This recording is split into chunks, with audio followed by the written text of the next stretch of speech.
मित्रांनो, तुमचं पुन्हा एकदा GB स्टोरी टेलर या यूट्यूब चॅनलवर स्वागत आहे। आजच्या आपल्या गोष्टीचं नाव आहे पाटलांचा वाडा। लेखक देवगण कडाळी। पण गोष्ट सुरू करण्याआधी जर कोणी या चॅनलवर पहिल्यांदाच आलेले असाल तर त्यांनी ह्या चॅनलला सबस्क्राईब करायला विसरू नका। चला तर मग अजिबात वेळ न घालवता गोष्टीला सुरुवात करूया।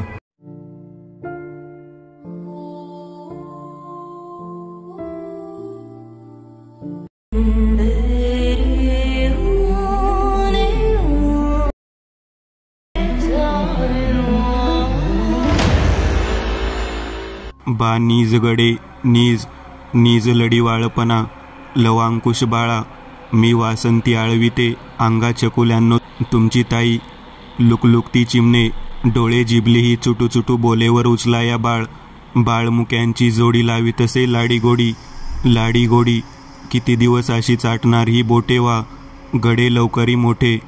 कानावर कसलासा आवाज आला आणि नम्रताची झोप मोड झाली। कुठेतरी एखादे गाणे तिच्या कानावर पडत होते, कोणीतरी गात होते, पण कोण? घरात सर्व झोपले होते। रात्र फारच झाली होती। नम्रता आपली झोप उडवत उठली। तिचे लक्ष आधी झोपलेल्या प्रणववर गेले। समोरच लहान बाळाला झोपविण्यासाठीचा पाळणा होता।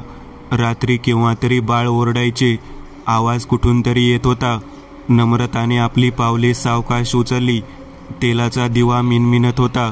अचानक तिचे पाय अडखळले। तिचे लक्ष पाळण्यात गेले। तिचे बाळ त्यात नव्हतेच। नम्रताला धक्का बसला। ती इकडे तिकडे शोधू लागली, पण तिचे बाळ काही तिथे नव्हते। काही वेळ स्तब्ध उभ्या असलेल्या नम्रताच्या कानावर एका बाळाच्या रडण्याचा आवाज आला। तिला आवाज ओळखीचा वाटला। ती बाहेर धावली, माझे बाळ। पण येणारा आवाज पुन्हा बंद झाला। कुठेतरी गाण्याचा आवाज मात्र येत होता। नम्रता त्या आवाजाच्या दिशेने आपली पावले उचलू लागली। जशी जशी ती पुढे सरकत होती तसा तसा आवाज वाढत चालला होता। बा नीज गडे नीज नीज लढीवाळपणा लवांकुश बाळा मी वासंती आळविते अंगा छकुल्यांनो तुमची ताई लुकलुकती चिमणे डोळी जिबीलाही चुटू चुटू बोलेवर उचलाया बाळ मुक्यांची जोडी लावितसे लाडी गोडी किती दिवस अशी चाटणार ही बोटे वा गडे लवकरी मोठे। नम्रता जिना उतरून खाली आली। खाली 3 खोल्या होत्या आणि तिथल्याच बाजूच्या एका खोलीतून गाण्याचा आवाज येत होता। नम्रता त्या दिशेने सरकू लागली। ज्या खोलीतून आवाज येत होता ती तिथे येऊन थांबली। तिला माहीत होते की ह्या खोलीत कोणीच नसते। ही रिकामी खोली असून इथून आवाज कसा काय येऊ शकतो? तिने दरवाजाला हात घातला आणि जोरात लोटला। गाण्याचा आवाज थांबला होता। तिला पलंगावर एक बाई बसलेली दिसली। तिने सुंदर साडी परिधान केली होती। एक वेगळाच मधुर सुगंध खोलीत दरवळत होता। कोण आहेस तू? इथे काय करतेस? नम्रताने प्रश्न विचारला। त्या बाईचे तोंड भिंतीकडे होते, त्यामुळे तिची फक्त पाठच दिसत होती आणि तिची साडी पिवळ्या प्रकाशात चमकत होती। नम्रताला तेव्हा धक्का बसला जेव्हा तिने तिच्या हातात आपल्या बाळाला पाहिले। हे माझे बाळ आहे। नम्रता तिच्या दिशेने हळूहळू सरकू लागली। अगदी सावकाश ती आपले पावले टाकत होती। तो सुगंध आणखीनच वाढला होता। ती अगदी त्या बाईच्या जवळ येऊन थांबली होती। नम्रताने आपला उजवा हात पुढे केला। नम्रता, तू इथे काय करत आहेस? मागून एक आवाज आला। त्या आवाजासरशी नम्रता दचकली। नम्रता मागे वळली। दरवाजावर प्रणव उभा होता। प्रणव, ही बाई कोण आहे? तिने माझ्या बाळाला घेतले आहे। कोण बाई? ही बाई म्हणत नम्रता फिरली, पण समोर कोणीच नव्हते। इथे एक बाई होती, तिने माझ्या बाळाला घेतले होते। तुझे बाळ वरती पाळण्यात झोपले आहे, प्रणव तिला म्हणाला। समोरचा पलंग संपूर्ण रिकामा होता।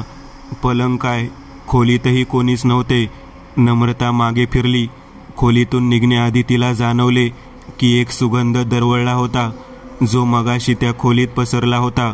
नम्रताने पुन्हा एकदा मागे वळून पाहिले। अगं, तिथे कोणीच नाहीये, चल, प्रणव म्हणाला। प्रणव आणि नम्रता दोघेही काही दिवसांपूर्वीच एका वाड्यात राहायला आले होते. म्हणजेच ही जागा प्रणवची वडिलोपार्जित होती. अनेक दिवसांपासून तो शहरात राहायचा. तो गावापासून दूर शहरातच लहानाचा मोठा झाला होता, पण त्याचे मूळ मात्र इथेच जोडले गेले होते. आता तो आपल्या पत्नीसह गावातच राहत होता आणि त्याचा एक छोटासा व्यवसाय आणि शेती होती. त्याचे जवळचे असे कोणी नातेवाईक आता ह्या जगात उरले नव्हते. प्रणव कामावर गेला होता. दुपारचे 12 वाजले होते. नम्रता स्वयंपाकघरात खरकटी भांडी धुत होती. बाळ झोपले होते. घरातील वातावरण अगदी शांत होते. हिरव्या झाडाचा गारवा घरात पसरला होता. आवाज नम्रताच्या कानावर आला. नम्रता धावली, कारण तो आवाज बाळ झोपलेल्या खोलीतून आला होता. नम्रताने खोलीत प्रवेश केला. दुधाची बाटली खाली पडून फुटली होती आणि दूध फरशीवर सांडले होते. हे कसे घडले? आणि नम्रताचे लक्ष खिडकीवर गेले. खिडकी उघडली होती आणि त्यातून जोरदार वारा आत येत होता. ही खिडकी कोणी उघडली? मी तर बंद केली होती, नम्रता स्वतःशीच म्हणाली आणि तिने खिडकी बंद केली. ती परत मागे फिरली आणि तिला धक्काच बसला. खाली सांडलेले दूध गायब झाले होते. फुटलेली बाटली जशीच्या तशी लाकडी फळीवर ठेवली होती आणि त्यात दूधही जसेच्या तसे होते. हा कसला विचित्र भास, नम्रताने स्वतःशीच विचार केला. तिला खोली बाहेरून आवाज आला. तिचे लक्ष दरवाजावर खिळले. एक लाल कापड वेगात तिथून पुढे सरकले. कोणीतरी होते तिथे. पैंजणाचा आवाज येतच होता. नम्रता लगेच बाहेर धावली. लाकडी जिना धडधडण्याचा आवाज आला. नम्रता त्या दिशेने धावली. एक आकृती खालच्या खोलीत शिरताना तिला दिसली. नम्रता लगेच जिना उतरून तिथपर्यंत गेली, पण त्या खोलीचा दरवाजा जोरात आपटला. नम्रता तो उघडण्याचा प्रयत्न करू लागली, पण तो आतून बंद होता. अचानक दरवाजा उघडला गेला. नम्रताला त्याचा आवाज आला. ती दरवाजा संपूर्ण उघडून आत डोकावणार, तोच तिच्या बाळाच्या रडण्याचा आवाज आला. नम्रता त्या दिशेने धावली. संपूर्ण धावपळीने ती इतकी थकली होती की ती दरवाजाला धरून धापा टाकत होती. तिला दम घेण्याचाही अवकाश नव्हता आणि तोच तिला पुढचा धक्का बसला. बाळाच्या पाळण्याजवळ कोणीतरी होते, म्हणजे त्याचे फक्त मोकळे सोडलेले काळे केसच दिसत होते. कोण आहे तिथे? नम्रता ओरडली. ती धावली, पण तोपर्यंत ती आकृती तिथून नाहीशी झाली होती. बाळाच्या रडण्याचा आवाज संपूर्ण घरात घुमला होता. नम्रता पाळण्याजवळ धावली. तिने आपल्या बाळाला उचलून घेतले. बाळाच्या छातीवर एक ओरखडा तिला दिसला. नम्रता एकदम घाबरली. तिने आपल्या बाळाला छातीशी कवटाळून घेतले. बाळाच्या छातीवर कसला तरी ओरखडा उमटला होता. हलकीशी जखम तिथे निर्माण झाली होती आणि त्यामुळे बाळ रडत होते. घाबरलेल्या नम्रताने आपल्या बाळाला कुशीत उचलून घेतले व त्याला शांत करण्याचा प्रयत्न करू लागली. बघता बघता दिवस सरला होता. वाड्यातील नोकरदार बाईने सर्व स्वयंपाक आवरला होता. नम्रता खास आपल्या बाळाकडे लक्ष देत होती. रात्रीच्या 8च्या सुमारास प्रणव आपल्या कामावरून घरी परतला. हातपाय धुण्यासाठी तो घराच्या मागच्या बाजूस गेला. तिथे अंधार होता. हलकासा प्रकाश त्या बाजूला पडला होता. प्रणवने थंड पाण्यात आपले हातपाय धुतले. काही अंतरावरच असलेल्या विहिरीतून त्याला आवाज आला. प्रणव विहिरीपाशी गेला. तो काही अंतर राखूनच विहिरीत डोकावून पाहू लागला. विहिरीतल्या पाण्यात असंख्य बुडबुडे निघत होते. तो सर्व प्रकार विचित्र होता. हे कसं काय शक्य आहे? प्रणव आणखी पुढे गेला. तोच त्याच्या पाठीवर धक्का बसला आणि तो विहिरीत पडणार. तोच त्याने विहिरीच्या कठड्याला घट्ट पकडले. त्याचे हृदय दुप्पट वेगाने पळत होते. आपल्या मागे नक्कीच कोणीतरी आहे. प्रणवने मागे वळून पाहिले, पण तिथे कोणीच नव्हते. ह्या सर्व प्रकाराने प्रणव फारच घाबरला होता. आजूबाजूला असलेल्या शांततेला भंग करणारा एक कर्कश आवाज वातावरणात पसरला होता. आजूबाजूची झाडे वेडी वाकडी हालत होती, जणू काही ती आताच मोडणार. तिथे एक वेगळ्याच प्रकारची नकारात्मकता निर्माण झाली होती. एक प्रकारचा कुबट वास तिथे दरवळला होता.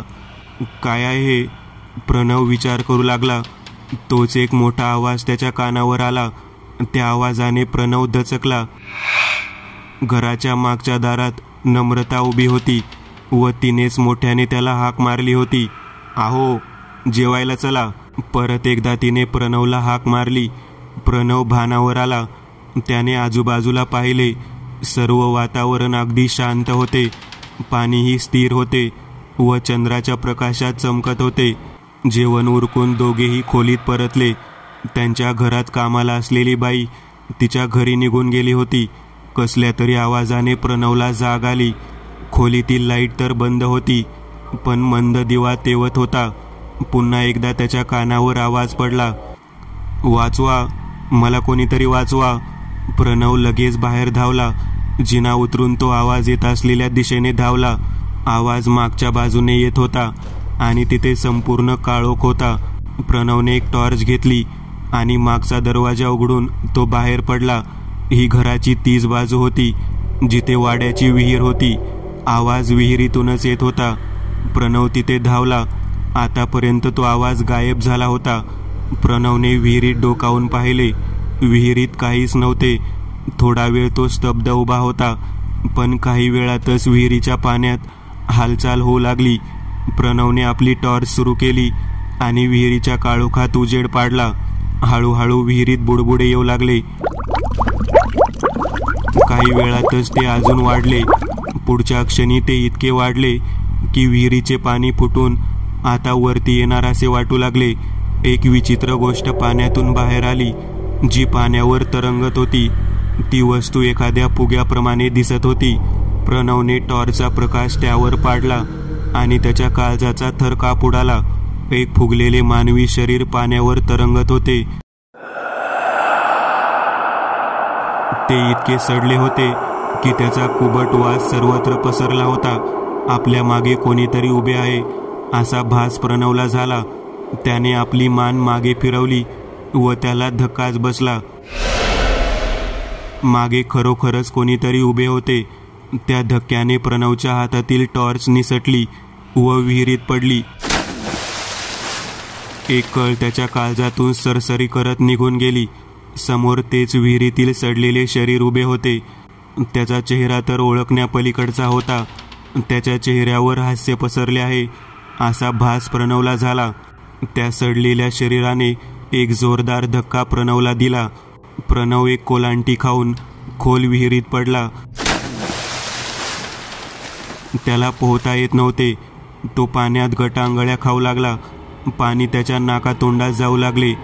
तो वाचण्यासाठी धडपड करू लागला आणि अचानक त्याच्या हाताला काहीतरी लागले. ती विहिरीत सोडलेली कळशी होती. प्रणवने त्या दोरखंडाला टांगलेल्या कळशीचा आधार घेतला आणि जोरजोरात श्वास घेऊ लागला. घशात गेलेल्या पाण्याने तो खोकू लागला. अचानक त्याच्या नाकात कुबट वास शिरला. आपल्यावर जड असे काहीतरी चढत आहे असा भास त्याला होऊ लागला.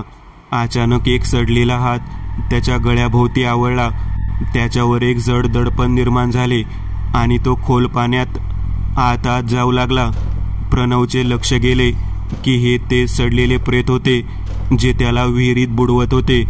प्रणव धडपडत होता, पण व्यर्थ होते. तो केव्हाच खोल पाण्यात बुडाला होता.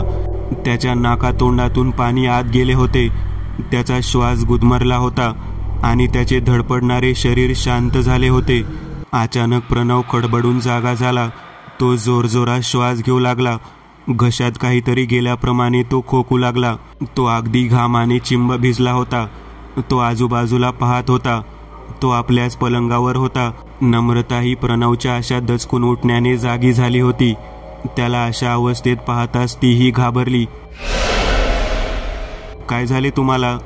तिने विचारले, पण प्रणव कसलेही उत्तर देण्याच्या मनस्थितीत नव्हता. तो फारच घाबरला होता.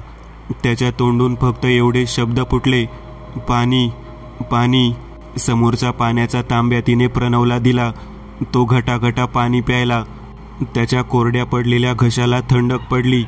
तो एका स्वप्नात होता की सत्यात? त्याला काही समजत नव्हते. काय झाले? नम्रताने पुन्हा एकदा विचारले. एक भयानक स्वप्न पडले होते, प्रणव म्हणाला. तो परत आडवा झाला आणि झोपण्याचा प्रयत्न करू लागला. काही केल्या त्याला झोप येत नव्हती. राहून राहून त्याला तो सर्व प्रसंग आठवत होता. पुन्हा एकदा भीतीने त्याचा थरकाप उडाला. केव्हा तरी प्रणवचे डोळे लागले. रात्रीचा प्रसंग आठवून प्रणवचे अंग पुन्हा एकदा शहारले.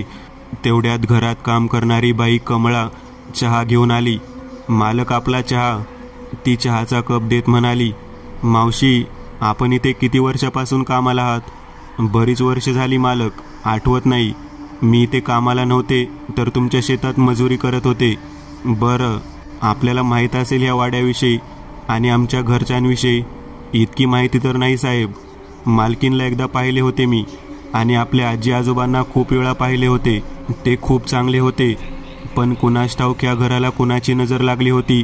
सर्व काही आपोआप गेले. माझे काका इथे राहायचे ना? मला नाही माहीत मालक.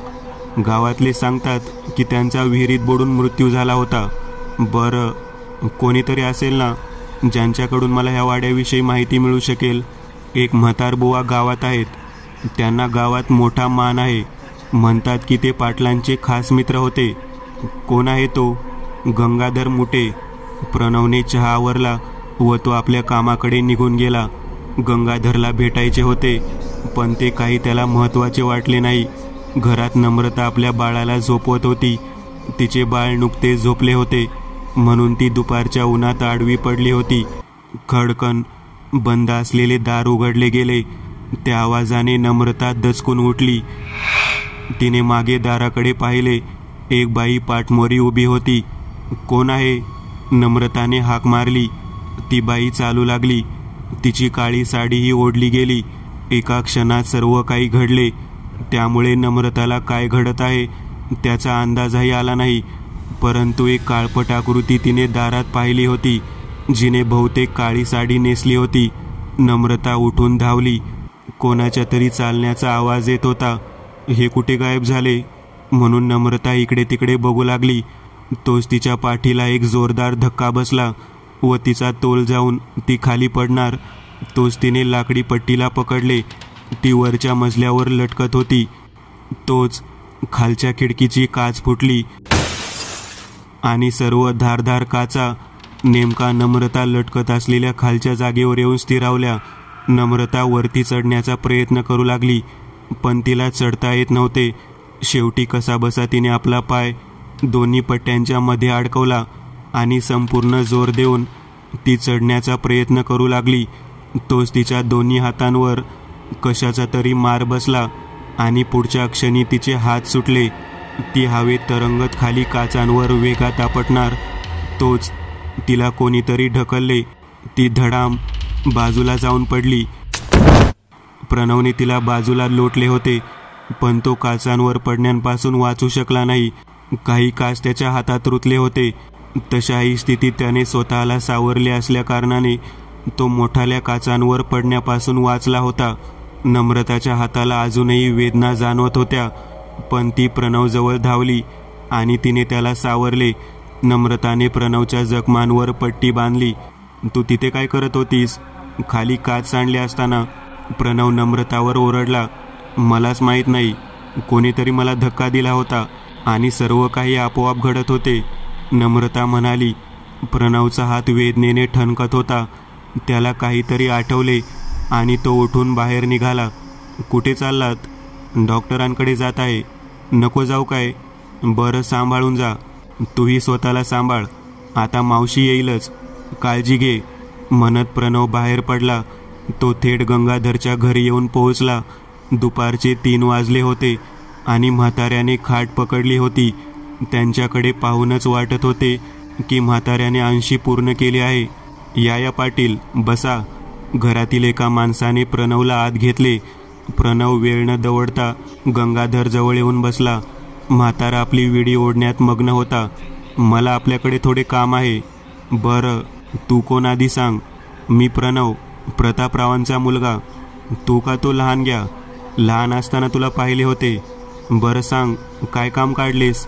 आपण माझ्या काकांचे चांगले मित्र होता. मला माझ्या कुटुंबांविषयी सांगू शकाल का? प्लीज.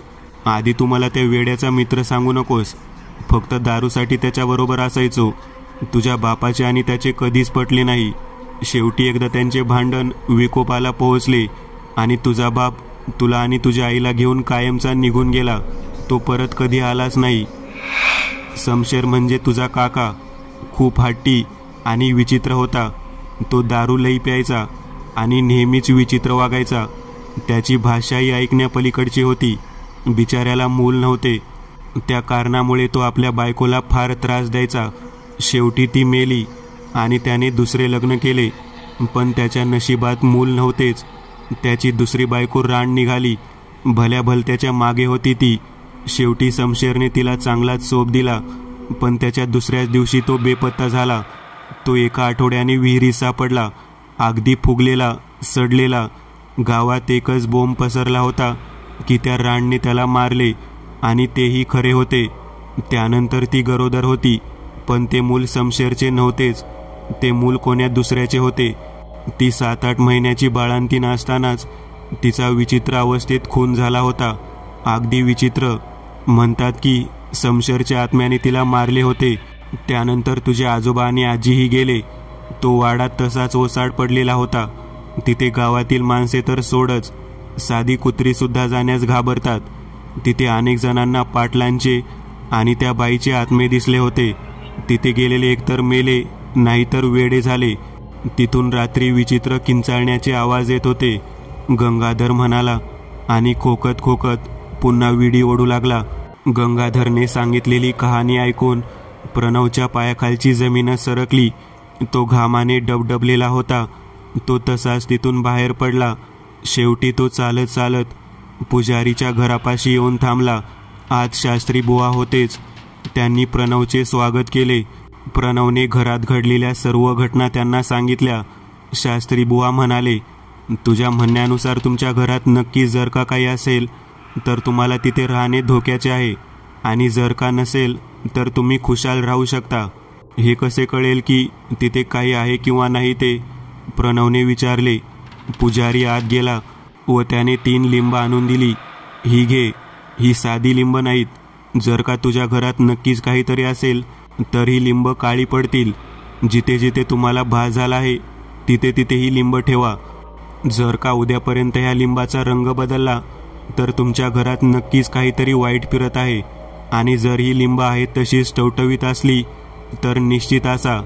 शास्त्री बुवा म्हणाले. प्रणवने एक नजर हातात असलेल्या लिंबावर टाकली आणि एक नजर पसरत चालणाऱ्या काळोखावर. प्रणवला घरी पोहोचेपर्यंत रात्र झाली होती. घरातील वातावरण शांत होते. आता त्याला एक काम करायचे होते. त्याच्याकडे असलेली लिंब त्याला योग्य ठिकाणी ठेवायची होती. त्याने 3 लिंबांपैकी एक त्याने विहिरीपाशी ठेवले, एक दिवाणखान्यात व एक वरच्या मजल्यावर. दिवसभर इकडे तिकडे फिरून तो थकला होता. शेवटी त्याला गाढ झोप लागली. बाळाच्या रडण्याने नम्रता जागी झाली. बहुतेक त्याला भूक लागली असावी म्हणून नम्रताने त्याला उचलून घेतले. बाळ पुन्हा शांत झोपले. त्याला समोरच्याच पाळण्यात ठेवून नम्रता परत झोपायचा प्रयत्न करू लागली. पण तिच्या डोळ्यावरील झोप उतरली होती. खोलीबाहेरील वरच्या मजल्यावरील मोकळ्या जागेत कसला तरी घरंगळण्याचा आवाज आला. नम्रताचे लक्ष तिकडे गेले. दार बंद होते पण आवाज बाहेरून येत होता. खोलीतील दिवा मिणमिणत होता. त्या प्रकाशात नम्रता आपले पाऊल टाकत दरवाजापाशी आली. कोणीतरी नक्की बाहेर आहे. बाहेरून येणाऱ्या हलक्याशा आवाजाचा नम्रता कानोसा घेऊ लागली. तिने पटकन दार उघडले. बाहेर कोणीच नव्हते.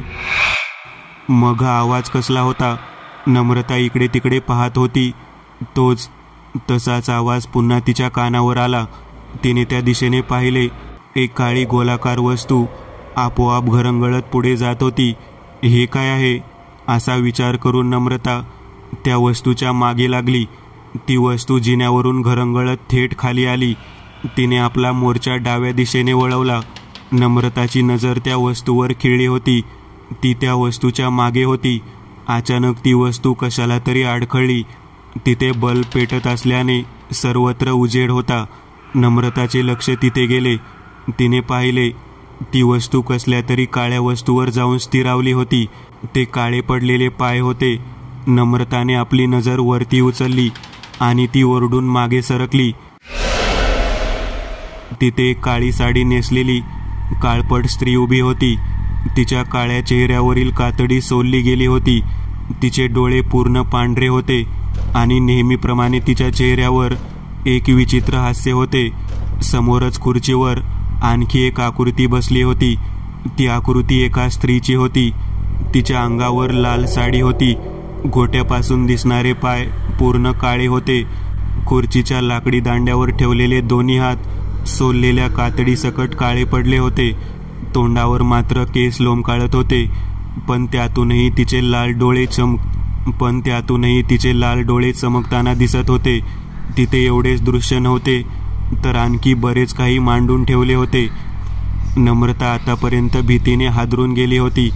तिला कशाचेच भान उरले नव्हते. तिच्या कानावर खळखळ आवाज आला आणि नम्रता दचकून त्या आवाजाकडे बघू लागली. डायनिंग टेबलवर ठेवलेल्या चंबूतून पाणी आपोआप खाली सांडत होते. त्या चंबूच्या क्षमतेपेक्षा जास्त पाणी खाली सांडले गेले आणि त्या पाण्याने हळूहळू एक आकार धारण केला. एक सडलेले कुजलेले शरीर त्या पाण्यापासून निर्माण झाले. तिथे सर्वत्र एक कुबट वास दाटला. तो इतका घाण वास होता की एखाद्याला ओकारी यावी. ते सडलेले आणि चेंडूसारखे फुगलेले शरीर समोरच्याच खुर्चीवर बसले. अजूनही त्या शरीरावरून पाणी गळत होते आणि पुढच्या क्षणी त्याने डोळे उघडले. ते हिरवे डोळे आणि विचकलेले दात बघूनच केव्हापासून बंद पडलेल्या नम्रताच्या गळ्यातून एक मोठी किंकाळी बाहेर पडली. प्रणव त्या आवाजाने जागा झाला आणि धावतच खाली आला. काय झाले? घाबरलेल्या नम्रताला कुशीत घेत तो म्हणाला. पण नम्रता फारच घाबरली होती. तिच्या तोंडून आवाजही बाहेर पडत नव्हता. आपल्या थरथरत्या ओठांनी ती म्हणाली, ते तिने आपले बोट उचलले, पण आता दिवाणखान्यात कोणीच नव्हते. काय? इथे काहीच नाहीये. नम्रताने आजूबाजूला पाहिले. ती आपले बोट फिरवू लागली. प्रणव, तिथे काळी साडी नेसलेली बाई उभी होती आणि तिथे एक लाल साडी नेसलेली स्त्री बसली होती आणि तिथे एक सडलेले शरीर बसले होते. नम्रता आपले बोट फिरवत म्हणाली, पण तिथे काहीच नाहीये.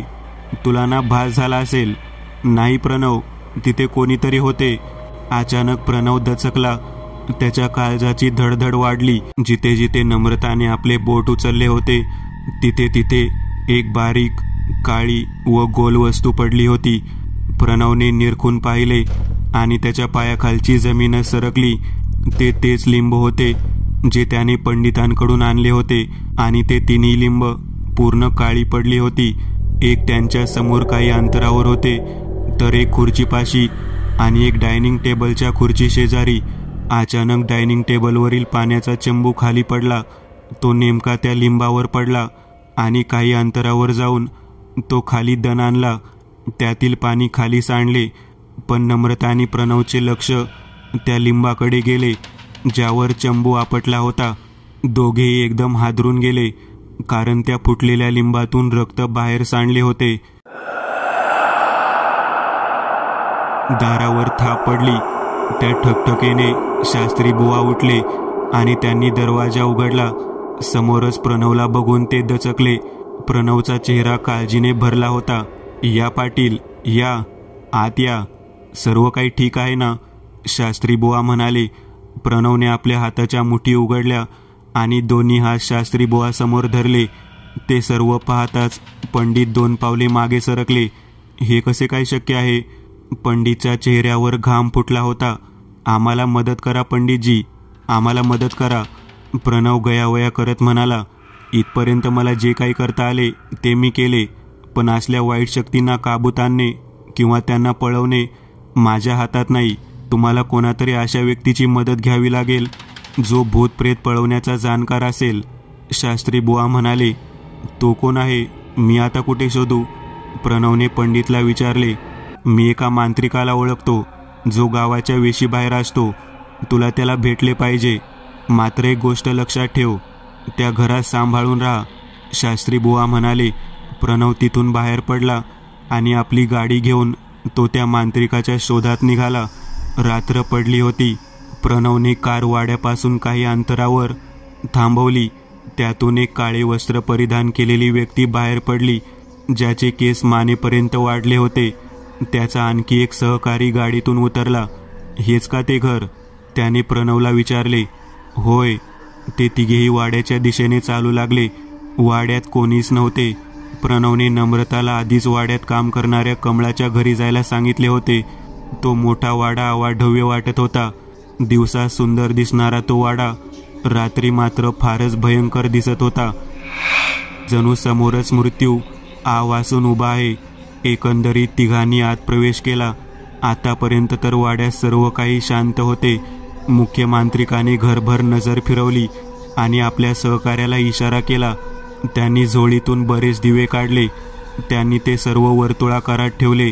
स्वयंपाकघरातून तेल आणून ते सर्व दिवे पेटवले. आणखी काही दिवे विशिष्ट ठिकाणी ठेवले. त्या दिव्यांच्या वर्तुळात एक लाल नरकंकाल त्यांनी ठेवले. ते बहुतेक कुंकवाने रंगवले होते आणि त्याचबरोबर एक बाहुलीही ठेवली. मांत्रिकाने राखेने 3 रिंगण आखून घेतले. ते तिघेही एका रिंगणात बसले. त्या नरकंकालावर आणि बाहुलीवर हळदी कुंकू सोडून मांत्रिकाने विशिष्ट मंत्राचा जाप करण्यास सुरुवात केली. काही वेळ लोटल्यावर आपोआप घरातले दिवे मंदावले. वाराही सुटला होता. घरातील खिडक्या आपटू लागल्या. त्या हलक्याशा उजेडात एक लाल साडी नेसलेली काळपट स्त्री त्यांच्या पुढ्यात ठाकली. तिचे लाल डोळे मांत्रिकावर खिळले होते. मांत्रिकाने आपल्या समोरील चाबूक तिच्या दिशेने फेकला. तो चाबूक नेमका जाऊन तिच्या भोवती आवळला. पुढच्या क्षणी ती काळ्या धुरात बदलली आणि तो काळा धूर बाहुलीत येऊन सामावला. मांत्रिकाने पटकन ती बाहुली उचलून घेतली व विशिष्ट पांढरट दोऱ्याने ती बांधली. सर्व काही शांत झाले होते. तिघेही आपल्या जागेवरून उठले. मांत्रिक प्रणवला म्हणाला, आपली समस्या सुटली आहे. तो दुष्ट आत्मा त्या बाहुलीत कैद आहे. आता त्याची विल्हेवाट मी लावेन. तुम्ही निश्चिंत असा. मांत्रिकाचे बोलणे संपते न संपतेच तोच घरातील दिवे करून चालू बंद होऊ लागले आणि काही वेळातच संपूर्ण वाड्यातील लाईट गेली. तिथे फक्त दिव्यांचा प्रकाश उरला होता, पण आजूबाजूला काळोख होता. त्या अंधारात आवाज तिघांच्या कानी आला. आपल्या वर्तुळातून हालू नका. मांत्रिक ओरडला. तोच एक जोरदार हवेची झुळूक आली आणि सर्व दिवे क्षणात विझले. आता संपूर्ण घरात अंधार होता. प्रणवला आपल्या पायाला काहीतरी ओलसर जाणवले. त्याने लगेच आपल्या खिशातून मोबाईल काढला व त्याची टॉर्च सुरू केली. त्याने लगेच प्रकाश आपल्या पायाखाली टाकला आणि तो पुढच्या क्षणी हादरला. हिरव्या रंगाचा द्रव्य पदार्थ तिथे वाहत होता. अचानक एक मोठी किंकाळी वाड्यात घुमली. प्रणव दचकून आवाज आलेल्या दिशेने बघू लागला. मांत्रिकाच्या शेजारी उभा असलेला त्याचा सहकारी गायब होता. काही अंतरावर सोफ्याच्या मागून परत ओरडण्याचा आवाज आला. भरक असे मांत्रिक ओरडत त्या दिशेने धावला. प्रणवही लगेच त्याच्या दिशेने धावला. दिवाणखान्यातील सोफ्याजवळ ते दोघे पोहोचले आणि समोरचा प्रकार पाहून त्यांचे काळीज थरारले. एक काळी साडी नेसलेली स्त्री तिथे बसली होती आणि फाडलेल्या मृतदेहाचे लचके तोडून खात होती. आजूबाजूला सर्वत्र रक्त साचले होते. तिने दोघांकडे पाहिले. तिचे संपूर्ण काळपट तोंड रक्ताने माखले होते. तिच्या हातावरून रक्त ओघळत होते. तिचे पांढरे फटफटीत डोळे दोघांवर रोखले होते आणि चेहऱ्यावर एक आसुरी हास्य पसरले होते. सोडणार नाही तुला, मांत्रिक रागात ओरडला. त्याने आपल्या कमरेला अडकवलेल्या बाटलीतील पाणी तिच्यावर फेकले. एक मोठी किंकाळी फोडून ती स्त्री तिथून नाहीशी झाली. समोर विचित्र अवस्थेत पडलेला मांत्रिकाच्या सहकार्याचा मृतदेह प्रणवला पाहवतही नव्हता. प्रणव मागे सरकला आणि तोच वरून झुमर तुटून त्या मांत्रिकाच्या डोक्यावर पडला. प्रणव खाली कोसळला. त्याचे बुबुळ मोठे झाले. कसाबसा स्वतःला सावरत तो वाड्याबाहेर पडला. भीतीने त्याची अवस्था फारच वाईट झाली होती.